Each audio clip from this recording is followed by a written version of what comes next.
CM योगी आयुष विश्वविद्यालय में विकास कार्यों का निरीक्षण कर रहे हैं। ये सीधी तस्वीर आप देख रहे हैं। सीएम योगी आदित्यनाथ गोरखपुर में मौजूद है, विकास कार्यों का निरीक्षण कर रहे हैं सीएम योगी आदित्यनाथ। और आयुष विश्वविद्यालय का निरीक्षण सीएम योगी आदित्यनाथ कर रहे हैं। जो अधिकारी हैं उनसे पूछताछ की जा रही है, जो विकास कार्य हैं उनका भी निरीक्षण किया जा रहा है सीएम योगी आदित्यनाथ की तरफ से। हालांकि कुछ बातचीत भी यहां पर चल रही है, कुछ निर्देश भी दिए जा सकते हैं, क्योंकि विकास कार्यों की बात यहां पर की जा रही है। आयुष विश्वविद्यालय में सीएम योगी आदित्यनाथ मौजूद हैं। सीधी तस्वीर आप देख रहे हैं, गोरखपुर में मौजूद हैं सीएम योगी आदित्यनाथ और आयुष विश्वविद्यालय का निरीक्षण करने के लिए पहुंचे हुए हैं। हालांकि जो तमाम अधिकारी हैं वो भी यहाँ पर मौजूद हैं। दो तस्वीर आप अपनी टीवी स्क्रीन पर देख रहे हैं। पहली तस्वीर आपको वो दिखा रहा है आयुष विश्वविद्यालय कैसा है, वो तस्वीर दिखा रहा है। दूसरी तस्वीर जो अधिकारी मौजूद है वहां पर उनसे भी बातचीत की जा रही है। सीएम योगी आदित्यनाथ जो विकास कार्य किए गए हैं उनके बारे में बातचीत कर रहे हैं। और हमारे सहयोगी रामगोपाल हमारे साथ जुड़ गए हैं। रामगोपाल, क्या जानकारी मिल पा रही है? सीएम योगी आदित्यनाथ गोरखपुर पहुंच चुके हैं और आयुष विश्वविद्यालय का निरीक्षण कर रहे हैं। जो आयुष विश्वविद्यालय निर्माणाधीन है उसका मुख्यमंत्री योगी आदित्यनाथ निरीक्षण कर रहे हैं और जो अधिकारी हैं उनसे कार्य की प्रगति की समीक्षा जान रहे हैं, क्योंकि अगस्त 28 अगस्त 2021 को राष्ट्रपति यहाँ पे आए थे और राष्ट्रपति ने इस विश्वविद्यालय की नींव रखी थी। तो प्रदेश का ये पहला आयुष विश्वविद्यालय है। इसी विश्वविद्यालय से प्रदेश के सभी 94 आयुष डिपार्टमेंट, होम्योपैथी, आयुर्वेदिक, यूनानी, सिद्धा, सभी जो भी मेडिकल कॉलेज चल रहे हैं सभी से जुड़ जाएंगे।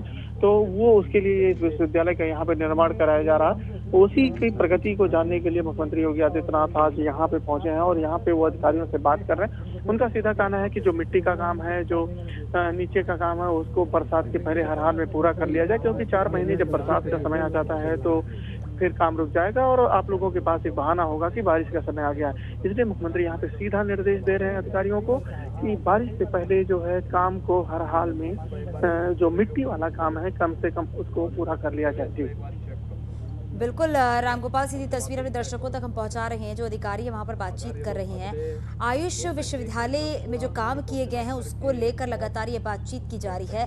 कितनी देर यहाँ पर रहेंगे सीएम योगी आदित्यनाथ?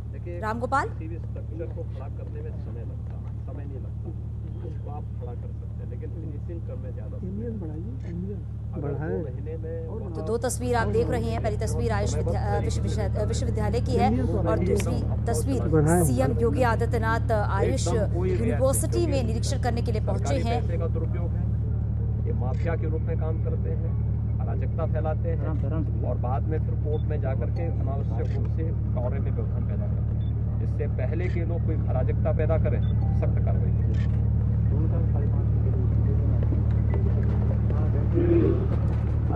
लेट आए तो हम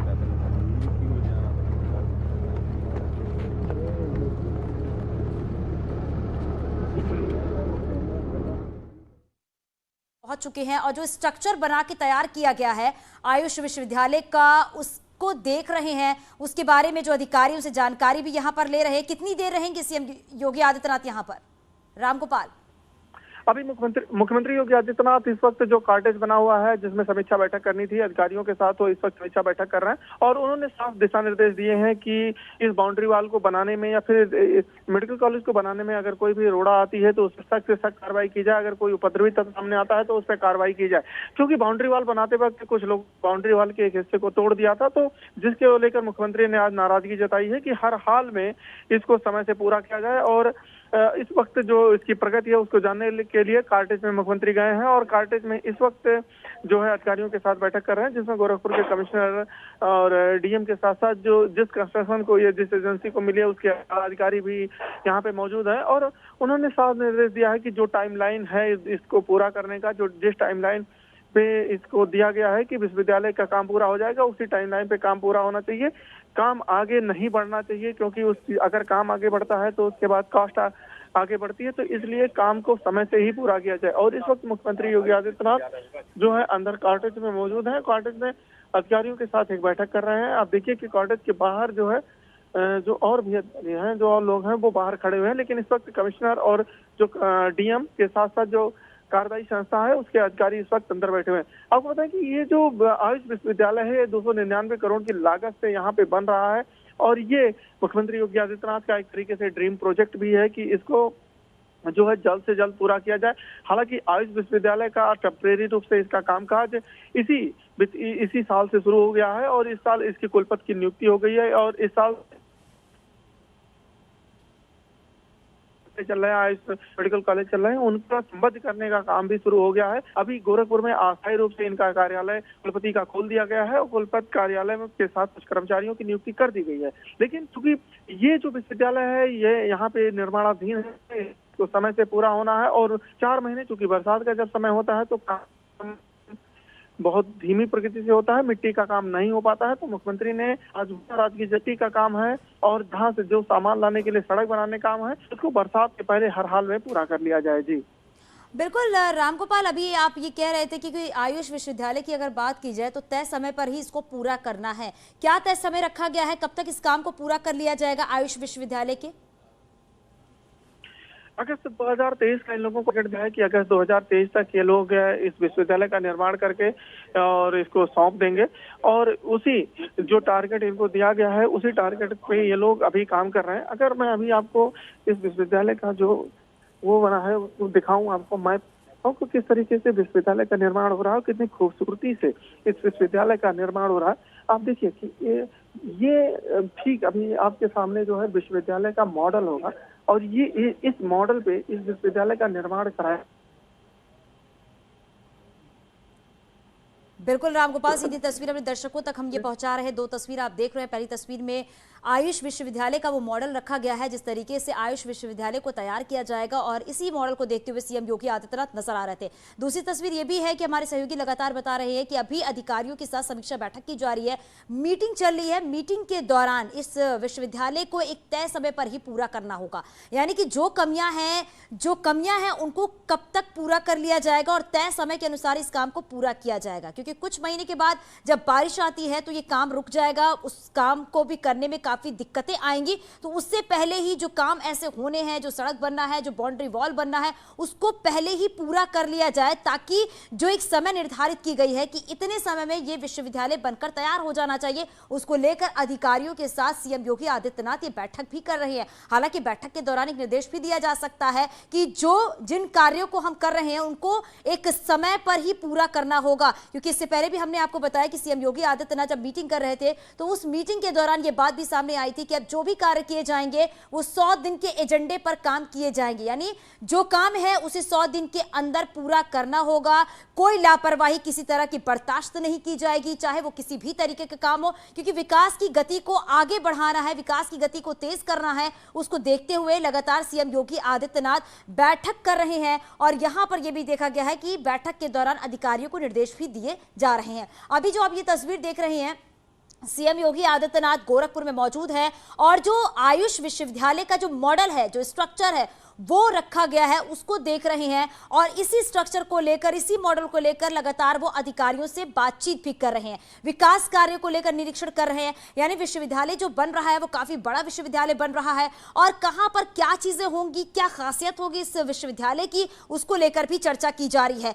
कहीं कोई कमी ना रह जाए, कहीं कोई खामियां ना रह जाए, उसको लेकर भी यहां पर चर्चा की जा रही है ताकि इसे समय से इन कामों को पूरा किया जा सके। हमारे सहयोगी लगातार रामगोपाल भी बने हुए हैं। रामगोपाल, क्योंकि देखा जा रहा है कि अब जो भी काम किए जाएंगे उसका 100 दिन का एजेंडा बनाया जाएगा, 100 दिन के अंदर ही उन सभी कामों को पूरा कर लिया जाएगा और यह भी है कि किसी तरह की कोई लापरवाही बर्दाश्त नहीं की जाएगी।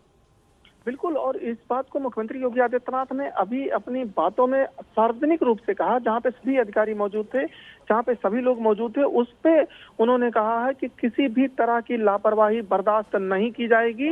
और साथ ही जो दूसरी बात उन्होंने कही कि अगर कोई काम में टांग अड़ाता है, अगर उपद्रव करता है तो उस पर प्रशासन, पुलिस प्रशासन सख्त से सख्त कार्रवाई करे और सख्ती के साथ निपटे।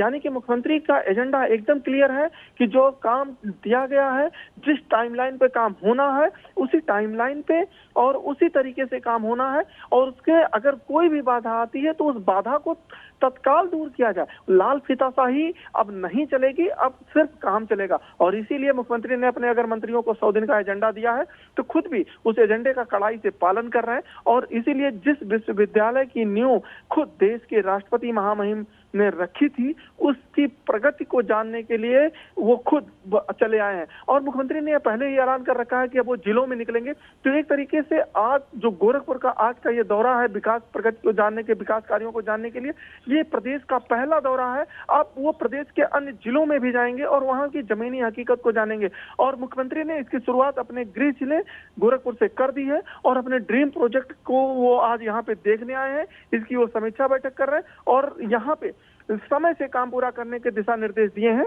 और अब इसी तरीके से अभी जो बैठक चल रही है इसमें जो गोरखपुर के अन्य बड़े विकास कार्य हैं उनके बारे में वो जानेंगे।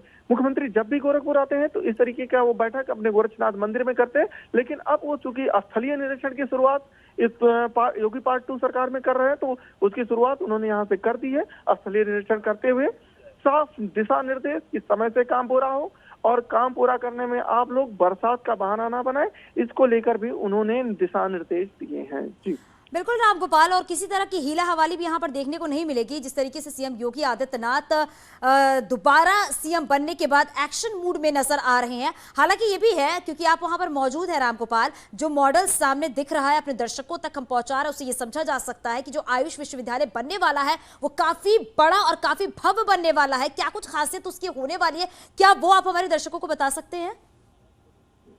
बिल्कुल, इस विश्वविद्यालय की खासियत ये होगी कि प्रदेश का ये पहला आयुष विश्वविद्यालय होगा और इसी विश्वविद्यालय से प्रदेश के सभी होम्योपैथिक, आयुर्वेदिक, सिद्धा, यूनानी यानी कि जितने भी एमबीबीएस को छोड़ के, एलोपैथी को छोड़ के जितने भी विधा की पढ़ाई होती है, जितने भी विधा के इलाज होते हैं, वो उन सारे महाविद्यालय और उन सारे मेडिकल कॉलेज इसी विश्वविद्यालय से जुड़ जाएंगे। और इस विश्वविद्यालय का मकसद एक और है कि इस विश्वविद्यालय में पढ़ाई के साथ साथ जो आसपास के किसान हैं उनको भी आत्मनिर्भर बनाना है, उनको भी रोजगार देना है, जिसके लिए विश्वविद्यालय अब एक ड्राइव चलाने जा रहा है कि वो किसानों को जागरूक करेगा कि वो अगर उनके पास, किसानों के पास, अगल बगल के किसानों के पास खेती है तो वो जो आयुर्वेद में पौधे यूज होते हैं उनको पैदा करें, साथ ही जो जड़ी बूटियों में यूज आते हैं पौधे उनका पैदा करें। और जिनके पास खेती नहीं है वो ऐसे जगहों पे जाएं, जंगलों में जाएं और ढूंढ के लाएं, तो उनके लिए जो है उनका पौधा यहाँ पे खरीदा जाएगा। और साथ ही एक मार्केट क्रिएट करने का काम भी ये विश्वविद्यालय करेगा, यानी कि जो इलाज के साथ साथ स्वरोजगार का भी एक बहुत बड़ा साधन ये विश्वविद्यालय बनेगा। विश्वविद्यालय बन जाने से जहाँ गोरखपुर से ये करीब 25 किलोमीटर दूर है शहर से, तो इस एरिया का अपने आप डेवलपमेंट हो जाएगा और विश्वविद्यालय चलने से जहाँ हजारों लोग यहाँ पे प्रतिदिन निवास करेंगे, उसी के साथ जो आसपास के कई किलोमीटर के गाँव के बिल्कुल रामगोपाल, नजर बनाए रखिएगा। बहुत शुक्रिया इस पूरी जानकारी के लिए। और इसी बीच गाजियाबाद से बड़ी खबर मिल रही है, आपको बता दें, हिंदू परिवार ने लगाई गुहार, परिवार ने सुरक्षा की गुहार लगाई है। विशेष समुदाय के लोगों पर आरोप है, परिवार को प्रताड़ित करने का आरोप है, मस्जिद के बगल में मकान है। तो बड़ी खबर गाजियाबाद से इस वक्त की मिल रही है, हिंदू परिवार ने मदद की गुहार लगाई है, विशेष समुदाय के लोगों पर यह आरोप। और आपको बता दें कि पीड़ित परिवार हमारे साथ मौजूद है। सबसे पहले आपसे ये जानना चाहेंगे कि किसकी तरफ से आप पर इतना दबाव डाला जा रहा है जिसकी वजह से आपने मदद की गुहार लगाई है?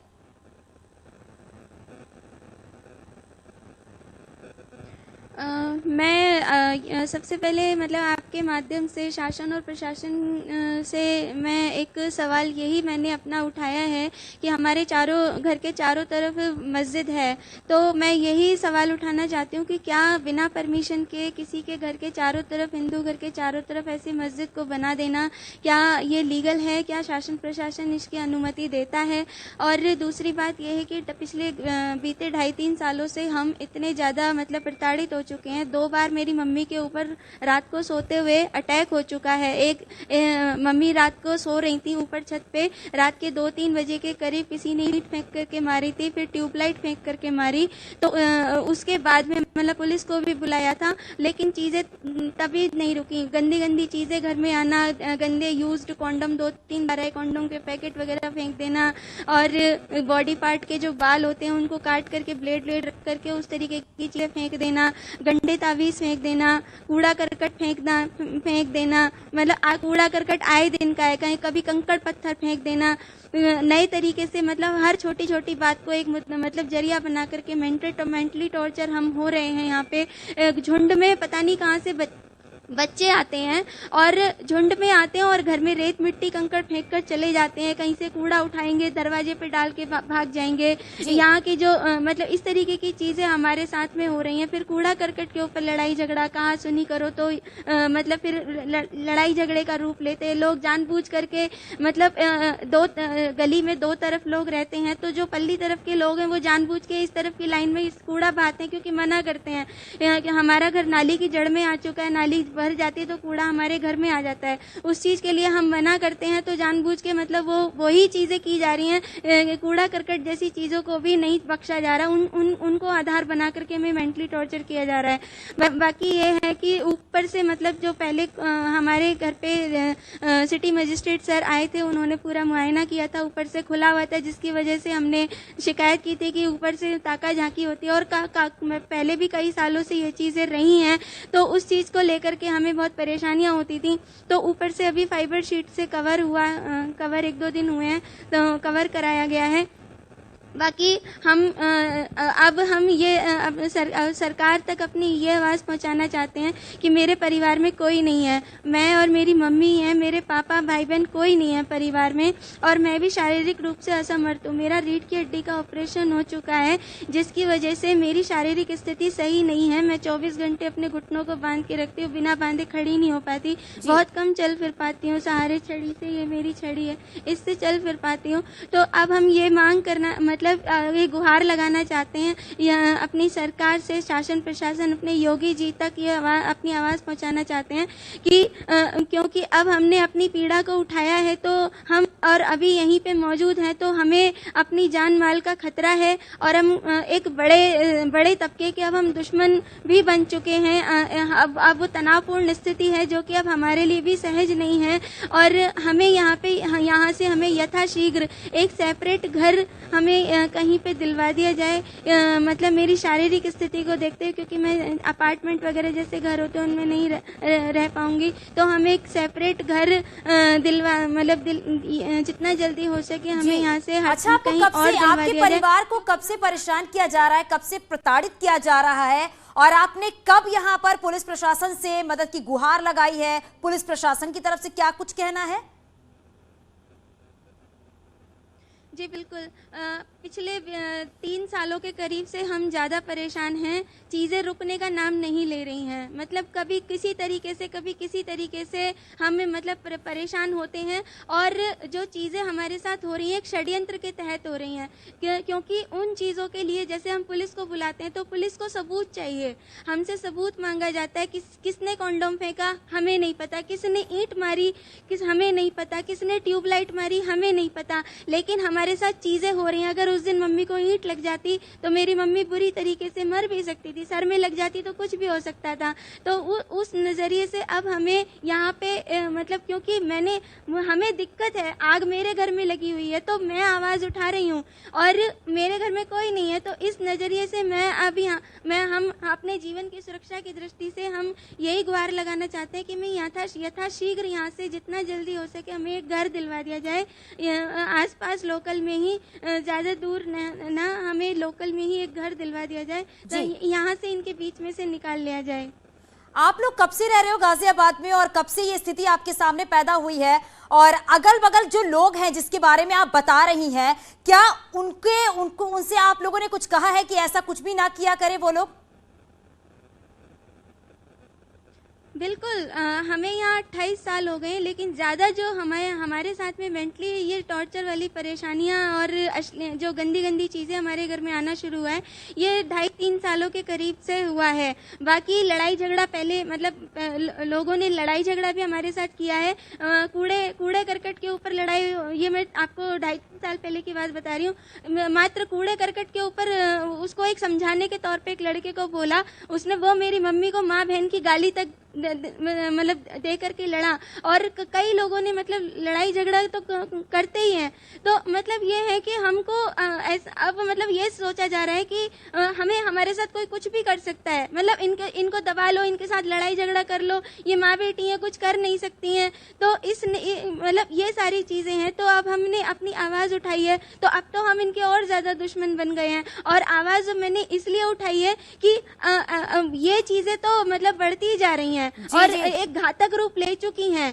तो मेरी माँ को कुछ हो गया तो मेरा कौन है? और हम दोनों की जीवन की सुरक्षा के नजरिए से मैं ये चाहती हूँ कि अब हमें यहाँ से जितना जल्दी हो सके अलग घर दिलवा दिया जाए, सेपरेट एक घर बिल्कुल, दिलवा दिया क्योंकि जाए। आपकी आवाज सरकार तक पहुंचेगी, क्योंकि यहाँ पर आपने मदद की गुहार लगाई। बहुत शुक्रिया यहाँ पर जुड़ने के लिए, भी बात यहाँ पर रखने के लिए। और एक और बड़ी खबर मिल रही है गोरखपुर से। आपको बता दें, चौरी चौरा मामले के मुख्य आरोपी ने सरेंडर किया।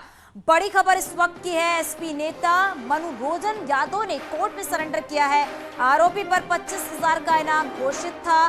25 मार्च को हुए उपद्रव का आरोपी है मनोरोजन। मामले में अब तक 17 आरोपी गिरफ्तार। तो बड़ी खबर इस वक्त की है। आपको बता दें कि चौरी चौरा मामले में जो मुख्य आरोपी है उसने सरेंडर किया है। एसपी नेता मनोरोजन यादव ने कोर्ट में सरेंडर किया है।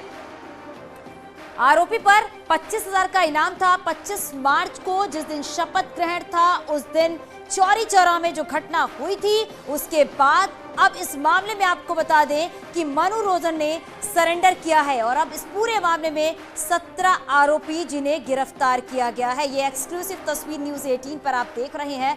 ये बड़ी खबर इस वक्त की है। मुख्य आरोपी एसपी नेता जिसने सरेंडर किया है और 25,000 का इनाम घोषित था।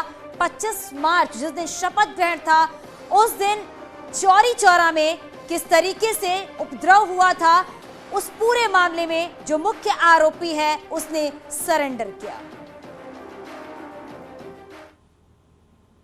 और यहां रुकेंगे छोटे से ब्रेक के लिए।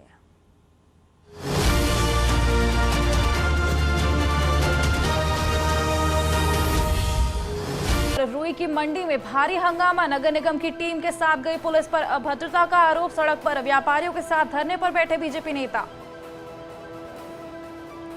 बजट सत्र अनिश्चितकाल के लिए स्थगित। सदन स्थगन के बाद पीएम मोदी की सांसदों के साथ मुलाकात। विपक्ष से मुलायम सिंह यादव और फारूक अब्दुल्ला हुए शामिल। मैन्युफैक्चरिंग और रोजगार के लिए निजी क्षेत्र को बढ़ावा देने पर पीएम मोदी का जोर। कई विभागों में खाली पड़े पदों पर जल्द भर्ती शुरू होगी। अयोध्या में कोर्ट के आदेश पर कब्र खोदकर निकाला गया महिला का शव। संदिग्ध हालत में हुई थी महिला की मौत। दहेज के लिए हत्या का आशंका। डिप्टी सीएम केशव मौर्य का